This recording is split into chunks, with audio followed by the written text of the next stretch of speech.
আচ্ছা বন্ধুরা, তোমাদের জন্য একটা কোশ্চেন আছে, তো বলো তো লাস্ট টাইম আমরা কোন ফোনে মেটাল বডি লক্ষ্য করেছি? ভাববার কোশ্চেন, তাই না? হয়তো আমাদের মনেও পড়বে না যে কোন ফোনে লাস্ট মেটাল বডি আমরা দেখেছি। তো মনে পড়লে কিন্তু অবশ্যই কমেন্ট বক্সে জানিয়ে দিও। তো আজকে আমি কথা বলবো OnePlus Nord 4 নিয়ে। তো মেটাল বডি বলেছি আর OnePlus Nord 4ও বলছি, তার মানে দুটার মধ্যে কোনো না কোনো লিঙ্ক তো আছেই।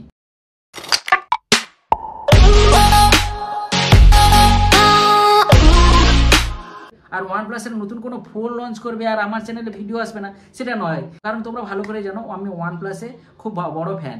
আর OnePlus এর ফোন আমি 3-3.5 বছর ধরে ইউজ করছিলাম। এই কিছুদিন আগে জাস্ট ডেট হয়েছে, 3-3.5 বছর ইউজ করার পরে হাত থেকে পড়ে গিয়েই ফোনটার অবস্থা খারাপ হয়ে গেছে। সেটা ব্যাপারটা আলাদা। তো এই ভিডিওটিতে OnePlus Nord 4 এর সমস্ত রকমের ভালো দিক এবং খারাপ দিক সব দিক নিয়ে আলোচনা করব। তো অবশ্যই পুরো ভিডিওটা দেখবে, তারপরে এই ফোনটা কিনতে যাবে। তো প্রথমেই বলে দিচ্ছি ডিজাইন।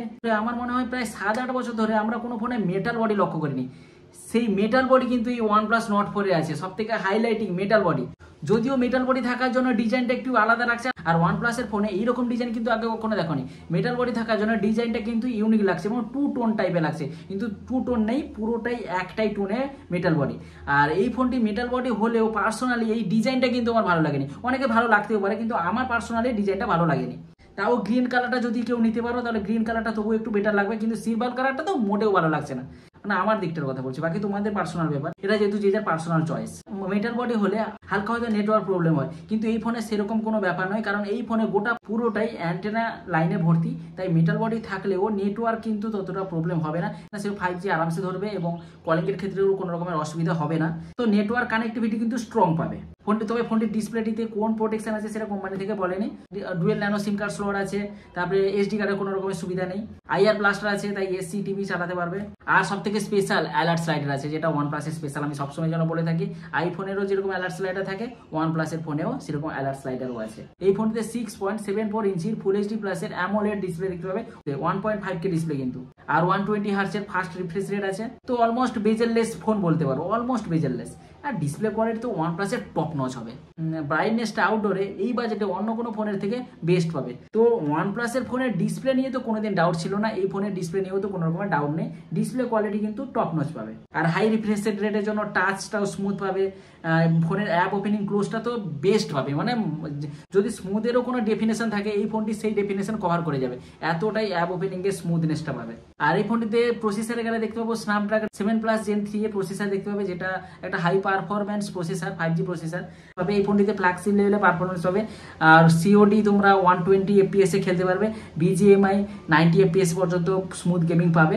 তো বলতে গেলে স্ট্রং গেমিং পারফরমেন্স কিন্তু এই ফোনটিতে লক্ষ্য করা। তো মেটাল বডি হলেও এই ফোনটি কিন্তু হিট হবে না, কারণ কুলিং চেম্বার আছে। আর এই ফোনটিতে 2টি স্টোরেজ টাইপ দেখা যাবে, যেটা বেস ভেরিয়েন্ট আছে, মানে 8GB RAM 128GB স্টোরেজের। এই ফোনটিতে 3.1 এর স্টোরেজ টাইপ দেখা যাবে, আর বাকি হায়ার ভেরিয়েন্টটাতে 4.0 এর স্টোরেজ টাইপ দেখতে পাবে। তো আমি সাজেস্ট করবো হায়ার ভেরিয়েন্টটাকে তোমরা ট্রাই করতে পারো বেটার পারফরমেন্সের জন্য। আর LPDDR5X এর র্যাম টাইপ পাবে।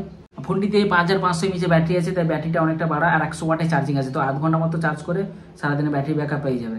আর Type-C 2.0 সাপোর্ট করে এই ফোনটিতে। সফটওয়্যার এক্সপিরিয়েন্স হলে Oxygen OS আছে, Android 14 এর আপডেট আছে। তো Oxygen OS আর Color OS তো মিক্সড হয়ে গেছে এখন, সেটা তো তোমরা জানোই। আর এই ফোনটিতে 6 বছরের সিকিউরিটি আপডেট পাবে এবং 4 বছরের OS আপডেট পাবে, যেটা OnePlus কিন্তু আগে এত বছরের আপডেট দেয়নি। এটা কিন্তু প্রথমবার কোনো ফোনে এত বড় আপডেট দিতে চলেছে।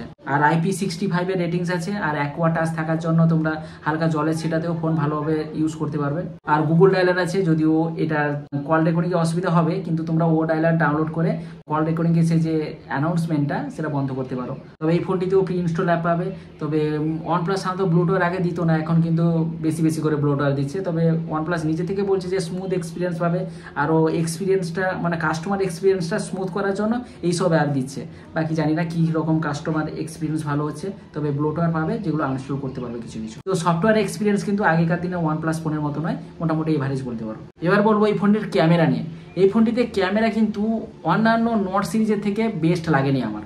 যদিও আমি হাতে পেলে কেমন ক্যামেরা এক্সপিরিয়েন্স হবে নিজে চোখে দেখতে পাবো, কিন্তু তাও ক্যামেরা স্পেসিফিকেশন এবং ক্যামেরা ফটোগুলি দেখে যা বুঝেছি, সেরকম আগের যে নোট সিরিজের মতো ক্যামেরা কিন্তু নয়। না, এই ফোনটিতে ব্যাকে দুটা ক্যামেরা সেট আপ আছে। একটা হচ্ছে 50 মেগাপিক্সেলের মেন ক্যামেরা, যেটা সোনির LYT 600 এর সেন্সার। আর একটা হচ্ছে 8 মেগাপিক্সেল আলট্রা ওয়াইড সেন্সার। দুটো ক্যামেরা সেটআপ, আর সামনে 16 মেগাপিক্সেলের সেলফি ক্যামেরা। তো এই ফোনটিতে কিন্তু টেলিফোটো সেন্সার মিসিং। তো টেলিফোটো সেন্সার কিন্তু এই বাজেটে ছোটোখাটো দিলে ভালো হতো। এই ফোনটিতে 4K 30 FPS পর্যন্ত ব্যাক ক্যামেরাটিতে ভিডিও রেকর্ডিং করতে পারবে, আর সেলফিতে 1080p 60 FPS পর্যন্ত ভিডিও রেকর্ডিং করতে পারবে। তাই ভিডিও রেকর্ডিংয়ের ক্ষেত্রে কিন্তু কোনো রকমের ডাউন নেই, ভালো 4K সাপোর্ট দিয়েছে video recording. Are not series কিন্তু ভারতের প্রচুর পপুলার একটা সিরিজ। হাতে নিলে যখন আনবক্সিং ভিডিও হবে বা রিভিউ ভিডিও করব তখন বলতে পারবো যে ক্যামেরা এক্সপিরিয়েন্সটা কতটা দারুণ। এই ফোনটি কিন্তু ডিজাইন, ডিসপ্লে এবং পারফরমেন্স সেন্ট্রিক ফোন। ক্যামেরা কিন্তু এই ফোনের হাইলাইটিং ফিচার্স নয়, তবে এই ফোনটি 30,000 টাকা বাজেটের মধ্যে কিন্তু ওয়ানপ্লাসের একটা গুরুত্বপূর্ণ ভালো ফোন। আর এই ফোনটি তোমরা চেক আউট করতে পারো, মেটাল বডি পেয়ে যাবে।